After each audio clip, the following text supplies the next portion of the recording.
Good morning. We are continuing our study of the genealogy of Jesus, talking about the men who are recorded in that genealogy and not only how they fit into place as far as the history goes, but also any significance they hold greater than that, either symbolically or specific things that roll into the New Testament or at least beyond their own time. We wrapped up last week talking about Isaac and some of the things that the New Testament refers to him with, but we didn't do too much because, again, a lot of it is kind of like you have Abraham and Isaac, and we kind of already did a lot of those. So we just did a couple more with Isaac, and then we moved on. We started talking about Jacob, and we've gone back to Genesis to talk about Jacob, which would be the grandson of Abraham here, and of course, Jacob later gets the name Israel, and so you have Abraham, the great patriarch, you have Isaac, the son of promise, and now you have Jacob, who is literally Israel. I mean, that's literally becomes his name. He, of course, has a lot of significance, and basically the rest of Genesis is sort of his story, with some interludes about Joseph specifically, because there is that separation for a time, but it really mostly focuses on Jacob from here on out in the book of Genesis, and then Exodus, it moves on to generations after that. But Jacob takes up also a significant amount of time in Genesis, like Abraham does. So we've gone through and we've talked about the circumstances of his birth, the issues he has with his older twin brother Esau. There's this contrast between him and Esau. Esau is a man of the hunt. He's an outdoors man. He's a man's man, as we might say. He is favored by Isaac, whereas Jacob is among the tents. Maybe he's doing more domestic work. He's favored by his mother Rebekah. This favoritism causes problems, of course, even in later generations. But we talked about the stories of Jacob stealing the birthright from Esau, taking the blessing of the firstborn through deception, deceiving Isaac. And Rebekah gets concerned that, hey, I think Esau is going to maybe kill Jacob because of these things, which is probably something that Esau is capable of doing. So she tells Isaac, I'm fed up with these wives of Esau. He had 2 Canaanite wives at the time. And so she tells Isaac, hey, why don't we send him up to family up in Padan Aram and have him get a wife there? And Isaac is agreeable to that, so they send Jacob away. And we talked about Jacob arriving there, coming to Laban's house. Laban, of course, would be the brother of Rebekah. So this is some other descendants of Terah, not descendants of Abraham, but Abraham's father Terah. The ones that had settled there and stayed there and did not go with Abraham down to Canaan. So there's a relation there, even going back to Terah, Abraham's father. And we talked about Jacob working for Laban, working his sheep, all the sheep, and he was saying, well, I'll work for you for 7 years, and then you can give me your daughter Rachel as a wife. And that's really what he worked for. And then the wedding comes, and he realizes kind of after the fact that this isn't the girl I signed up for. This is the older sister that I didn't really care about. And Laban has these funny excuses. We always give the oldest before the younger. But work another 7 years, and then we'll give you Rachel as a wife. He does that. Rachel also becomes his wife. Each of them also bring with them a handmaiden. There's this big family, and there's going to be favoritism as a problem again. We talked about that a little bit toward the end of last week, where we see Jacob, and he has his 2 wives, and I guess 2 concubines they become. But he's going to have 12 sons. We haven't had them yet because Benjamin hasn't been born yet. But his favorite wife is Rachel, and her son Joseph becomes the favorite son. And that's going to be something that becomes very obvious with Joseph later on. But I'll kind of spoil it here. When Joseph goes away, and I'm skipping ahead, but when Joseph is taken away, Jacob thinks he's dead. It also becomes interesting that Benjamin becomes the favorite son after that, who is the other son of Rachel. So that favoritism kind of carries on. It never goes well for the family dynamic. We'll kind of get to that. I'm jumping ahead a little bit, but that's kind of where we left off. Was it Genesis 29, where it talks about all of Jacob's sons, except for Benjamin, because he hasn't been born yet. And also he has a daughter, Dinah, who is also born to him. So he has a whole bunch of descendants, and we'll notice these names. These become the names of the tribes of Israel. We have literal Israel, and we have his literal sons, and his tribes, well, those are the descendants of his sons. So it's actually kind of nice and clean the way it kind of works out. You can say, well, I am the tribe of, let's say Simeon, and say, okay, well, you must be the descendant of this particular son of Israel, of Jacob. So that's where we get words for things like that. We look at nations and we see a name on a map and we're like, well, somebody gave that land a really weird name. Well, typically it's named after somebody. We ran into this when we studied Genesis chapter 10 way back when. There was literally a person named Egypt, and that land became named after that person. A person. We see things like that. So when we see these names on maps, those were people, and now we have a lot more movement and migration in the world today. But typically, in ancient times, when you said this nation, you weren't referring so much to as a land, but the people that lived in the land. This is the descendants of this person. They just happen to live here. This is the land that they've inhabited. So just kind of interesting note there. So that's where we stopped last time. So we're ready to pick up in Genesis chapter 30. I think we're at 30. Let me double check my notes here. I think it's 30. Yeah. So we're ready to pick up there. And again, I'm just kind of going through, summarizing. I'm not going to read through all these chapters just because we got a lot still to go through. I want to try to finish the history of Jacob today if possible. If not, it's fine. We'll move on to another week. It's always good to have comments or thoughts. But I'm not going to read these through in their entirety. There may be particular verses that I might point out, and I'll try to reference them as well as I can so we can kind of follow along. But if you want to stop me and say, hey, I want to talk about something real quick, feel free to interrupt me because I'm just going to go. So looking at Genesis chapter 30, when we get to verses 25 through 43, we get here to this point where Jacob he's ready to take everything he has and return to his father Isaac.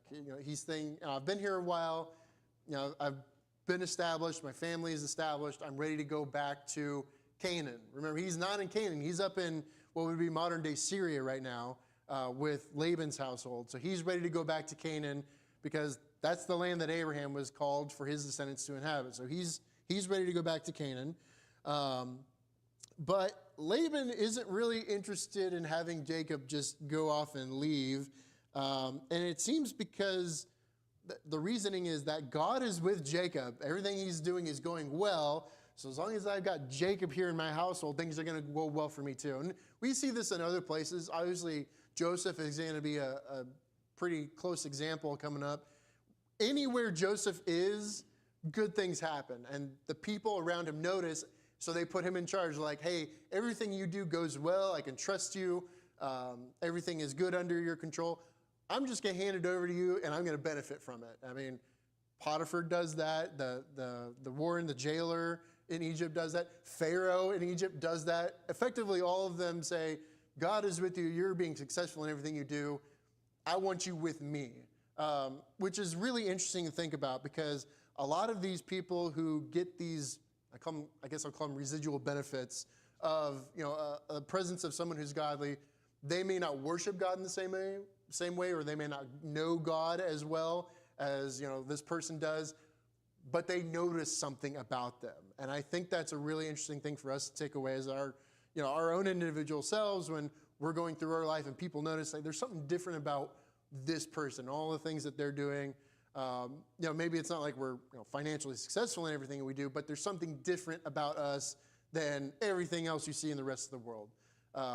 People, any employer will like someone who's trustworthy, who's going to do the right thing, who's going to let you know the bad news, even if you don't want to hear it kind of thing, and be very forthright about it. This is something that people would respect. So I think that's a lesson for us as well.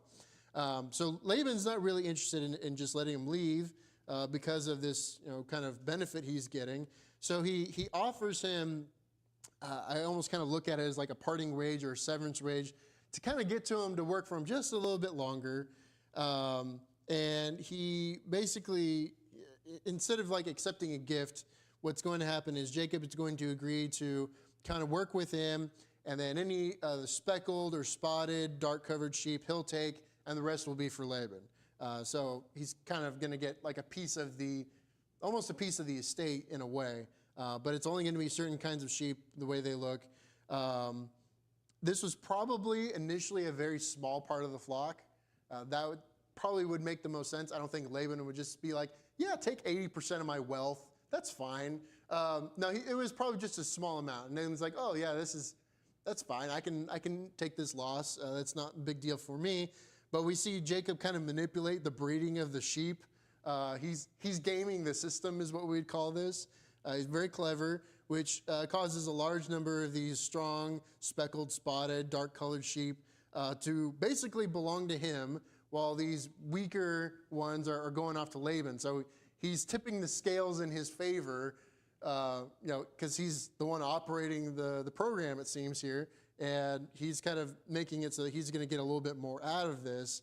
And then when we get to Genesis chapter 31, verses 1 through 21, there's this definite shift in the relationship between Jacob and Laban here. Jacob realizes that Laban's attitude toward him has changed. It's become much worse. Laban's sons are complaining, that Jacob is basically stealing all their wealth because he's siphoning off these sheep and he's getting more and more, whereas what is supposed to belong to Laban is not being as much as it should be in comparison. The proportion has changed, and they've noticed. This is not, they just woke up one day and said like, we have a lot of speckled sheep all of a sudden. That's weird. No, like this is something they're very conscious of. And at this time, God calls Jacob to return to his father Isaac. So Jacob sends word to Leah, to Rachel, telling him to get ready to leave. And both of them seem to have some bitterness toward their father. I don't know if that's because of their 14 years of labor exchange for their lives. They are much more, I'll say this, right? They're more loyal to Jacob than they are to their father Laban at this point. Jacob sends ahead all of his possessions, all his livestock, while Laban is out shearing his sheep. So Laban is busy right now. He's taking care of work. He's shearing his sheep. And so Jacob says, this is the good time to go. He's occupied. We're going to head out. And they do so. One interesting detail, and this comes up later, Rachel steals Laban's household gods is the phrase that's typically used there. I interpret that to mean idols. I don't know of any other way I can interpret that. So when we've kind of mentioned this before, and now we're kind of at this point where we can talk about it maybe more fully. When God calls Terah, Abraham, out of the land of Ur, and later on pulls Abraham down, he calls him from Haran to go down to Canaan. One of the things that I've often wondered is God taking them out of that situation, out of this community, out of this culture where their family would influence them to go after these idols. Now, certainly, Abraham went to a place where idolatry was still a problem. That didn't go away, but it's not his family that's being influenced or influential on him at that point. I don't really know, but this is one of these kind of little clues here that idolatry was following Terah's household to some extent. Whether they picked it up while they were in Haran, after Abraham left, or this was something they brought from Ur that Abraham left behind when he left Haran. It's not exactly clear. We don't get enough clues to that, but now we see it mentioned here, which is just an interesting thing to kind of note that there's idolatry here. It's happening, and it's happening even to close relatives of what should be Abraham's family. They're not immune to this, if you will, which to me indicates they didn't have the kind of faith that Abraham had. Even among his own family, Abraham was called out. He was separated because of his faithfulness. Just kind of an interesting detail. And that comes up later as well. So Jacob, all his family, all his possessions, they leave Padan Aram without telling Laban. This is a secret. They're not telling him. They flee, they cross the Euphrates River, and they head toward the country of Gilead. By the time we get to Genesis 31, verses 22 through 55, it's not till 3 days later that Laban realizes what's happened. He hears that Jacob has fled from him. And Laban doesn't just let him go. He pursues him. This is an interesting thing that happens. He pursues him for 7 days, and he catches up with him. So he must have been really moving. He probably didn't have all of his herds and stuff. He probably left them behind. So he was able to catch up quickly. He was probably traveling much lighter than Jacob's entourage, if you will. But he is able to catch up, and he catches up with him in the hill country of Gilead. And God comes to Laban in a dream, and he says, don't say anything good or bad to Jacob. Basically just kind of giving him a warning here. And we've seen this before where people who encounter people like Abraham, they warn them like, hey, you're doing something or you're in a situation with this particular person. Be careful how you act here. Or I've got some specific instructions about how you need to act toward this person. So we see this again. So not the first time we've seen something like this. When Laban finally reaches Jacob, he asks why Jacob left him secretly, not giving him the opportunity to throw a going away party for Jacob, or not letting him say goodbye to his grandchildren, his daughters. Laban tells Jacob, basically what the Lord has told him in the dream. So he's being very open about that. And Laban does not intend to harm Jacob. Laban recognizes that Jacob is heading toward his father Isaac. Like, he understands what's going on there. But he accuses Jacob of stealing his gods, his idols, if you will. Now, Jacob responds that he was fearful about Laban, trying to take away his wives. We don't know if that's really the reason. He might have a different reason. Maybe it has to do with the wealth of the flocks, how he's gamed that system. But Jacob allows Laban to go through the camp, go search through your gods. You see if you can find them. Now, they had been taken by Rachel, as we noted earlier. There's no indication that Jacob necessarily knew that she took them. It doesn't tell us that Jacob or Rachel did this with Jacob's knowledge, or it doesn't show anywhere where Rachel tells Jacob that she does this. He may not even know. He may be very honest with Laban, saying, "Yeah, go ahead and search for your idols. I didn't have anything to do with it. You go find them. Let me know." He may have no idea. We don't know for sure. But I get the impression that he doesn't know. What's that?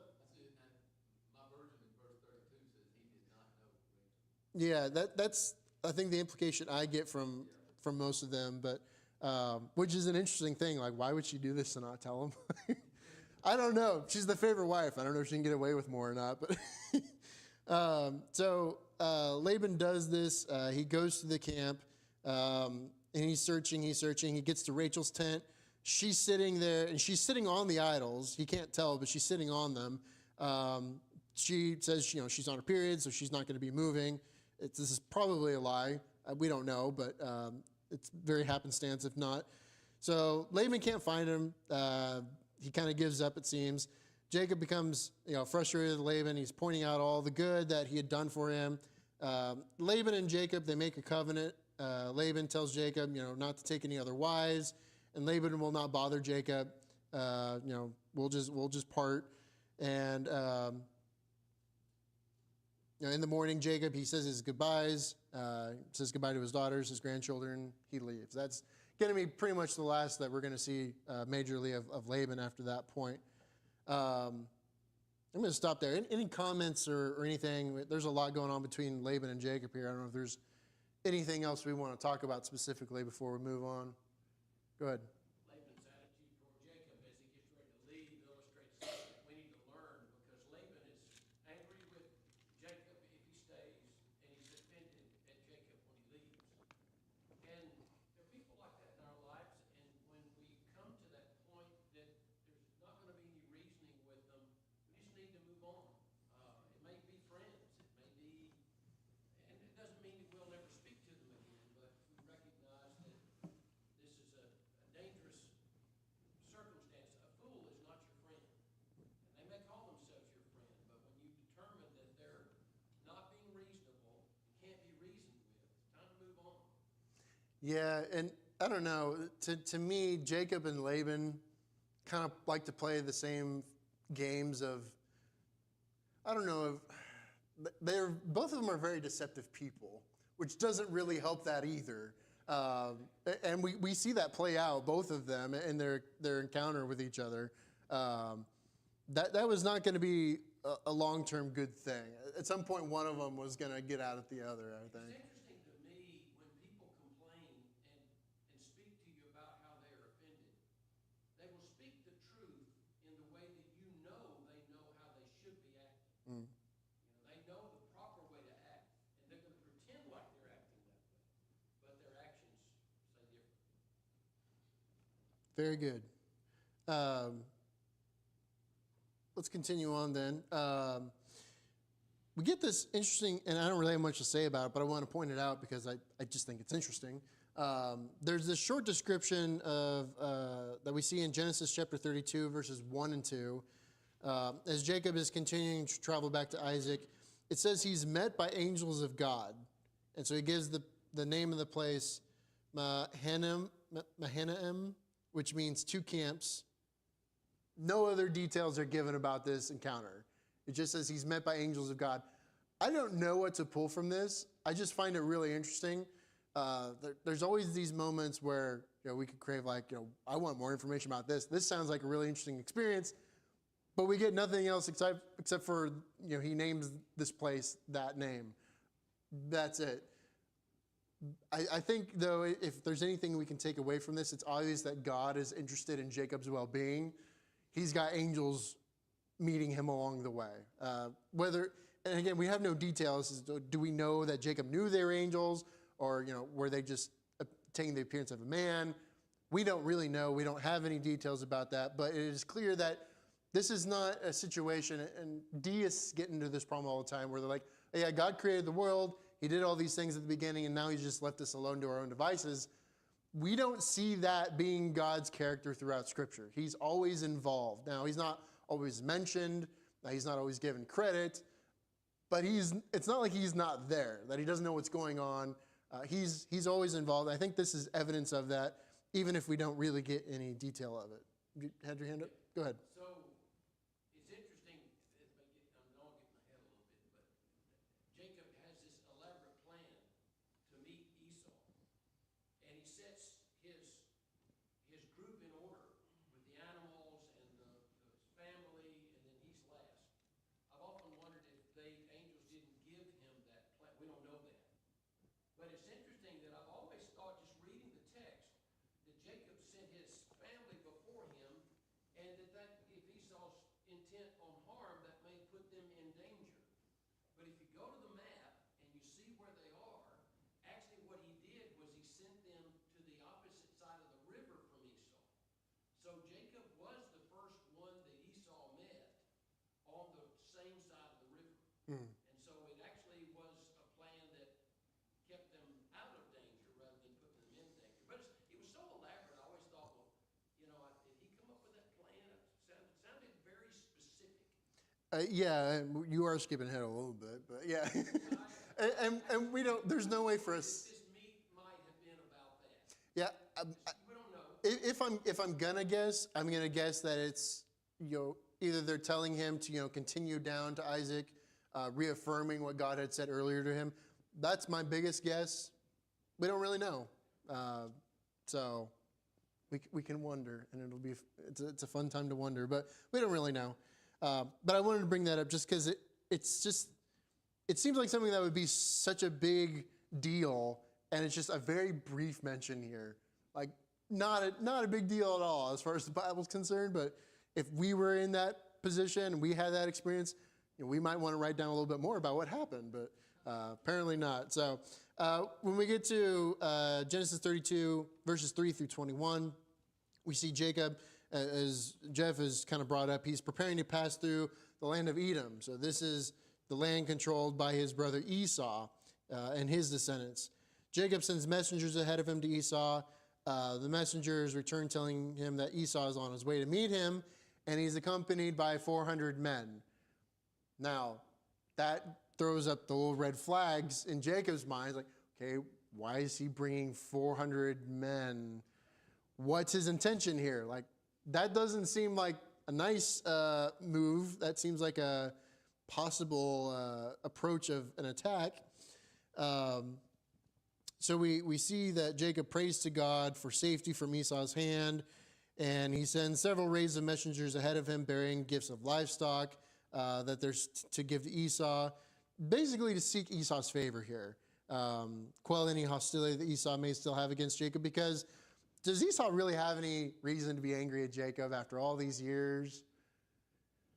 Yeah, maybe. That's a major possibility. Remember, this is the reason why Jacob left.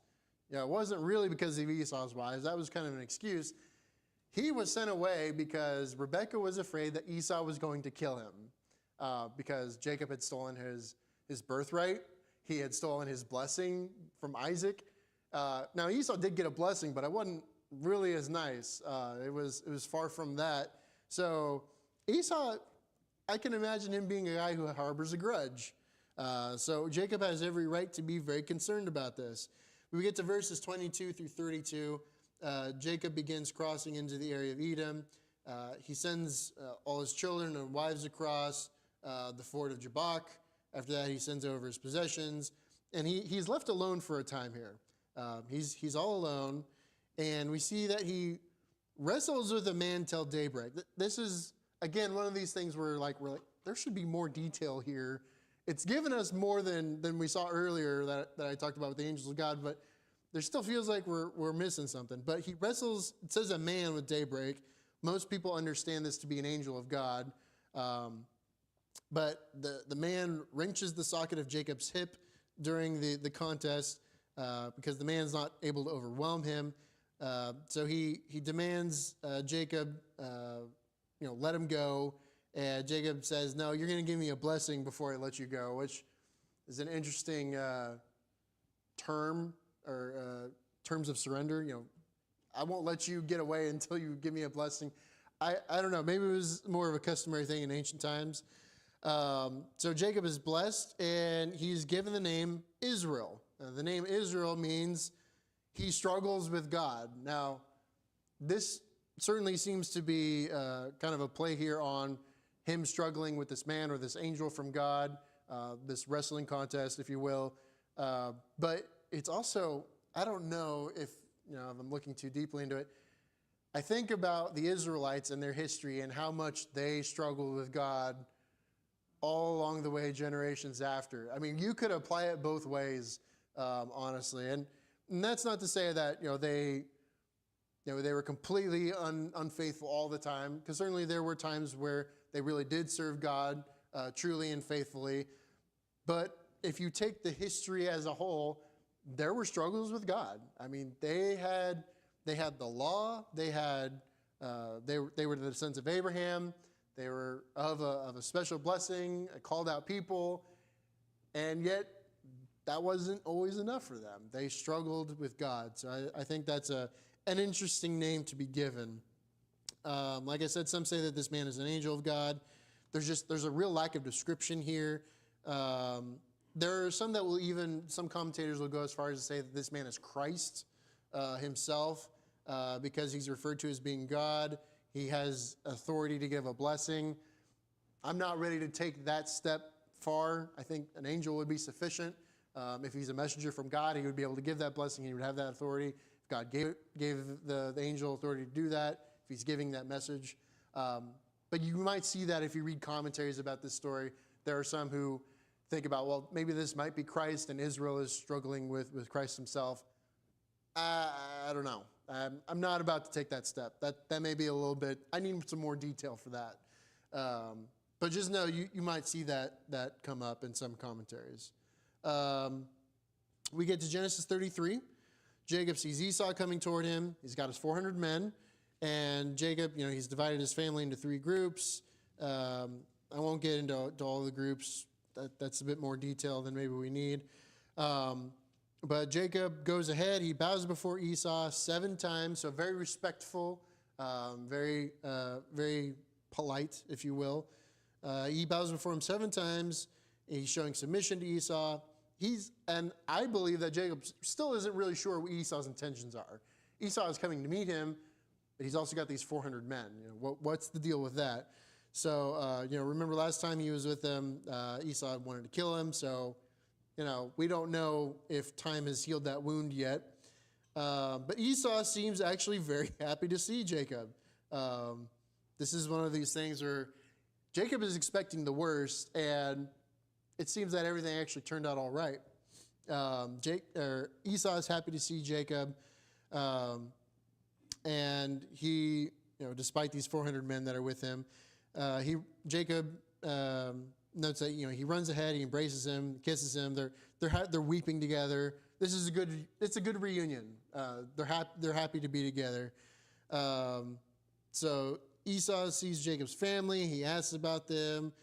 Jacob gives credit to God here, which is good on Jacob's part. God has really been with him for all these things to happen.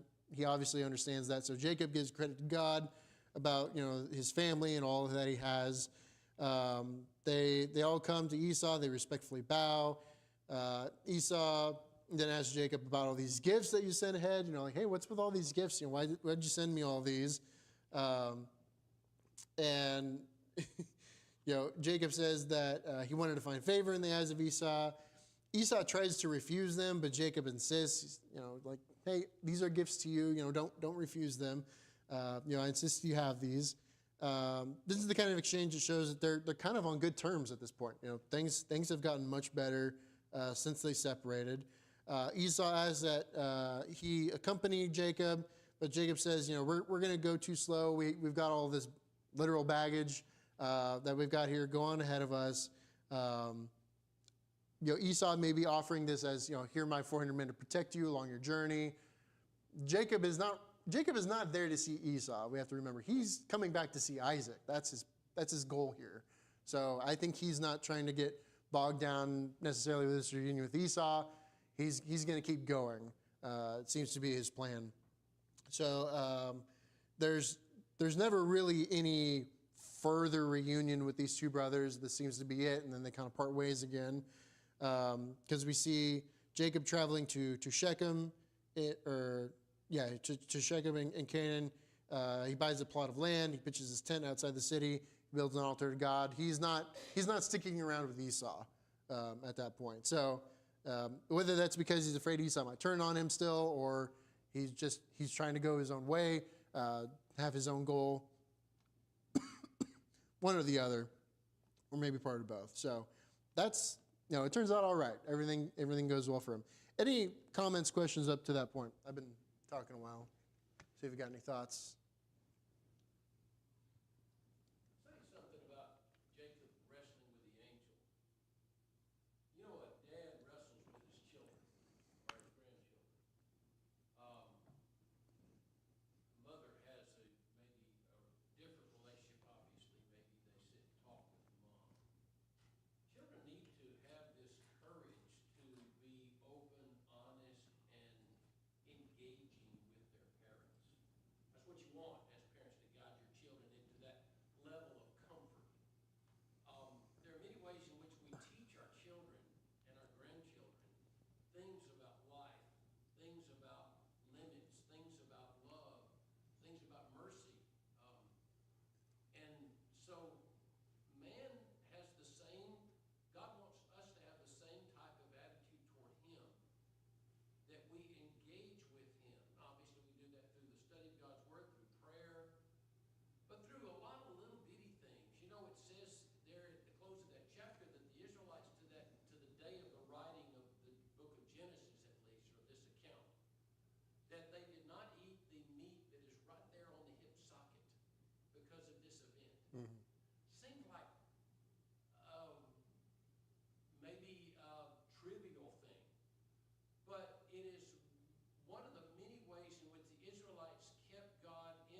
And I think that's a lot of what God was doing in the Old Testament with the Israelites. Here's the Passover. You're going to remember this Passover every year because you need to know what happened at this point and remember what God has done for you and your ancestors and how you got here. And there's a lot of things that God does that are like that. Now, in the case of the Old Testament, a lot of that is very physical. But those things became symbols for the spiritual. I mean, if you look at Christ, he is basically the ultimate Passover lamb, if you will. He is going to be the one that saves us from our destruction. Like the blood of the lamb that was put on the door frames in Egypt spared those families from destruction of the firstborn. There's obviously a parallel there. God has done that intentionally. It's not an accident. God just didn't say, hey, that was a good idea. Let's bring that back. Let's have a sequel. This was the plan, and he's building up to this point. And this is kind of the point of the study. Again, we're going to see these little things throughout these histories of these men that are constantly building up to Jesus. It's not surprise. The Son of God is here suddenly for some reason. It's God is telling him, I'm going to do something with this. Here's these little pieces. You don't have them all together yet, but by the time we get here, you should understand what's going on. And some people in Jesus' time did understand that. They saw what was going on. They said, we were looking for the Messiah. We're expecting him to show up at some point here. Are you the Messiah? Are you the one? And then you have others who they discount him because they don't like him. They don't have what he's likes what he has to say, especially the Pharisees and the teachers of the law. And they had their own political reasons. But it should not have been a surprise. The people should have been prepared. Some were not. But God did not surprise mankind in that way. He let mankind know, here's where we're going, here's what it's going to end up being, and here's where we go from here. God is very methodical in that way when you look at how these histories, these things are structured. Very good. Any other comments up to this point? One more thing.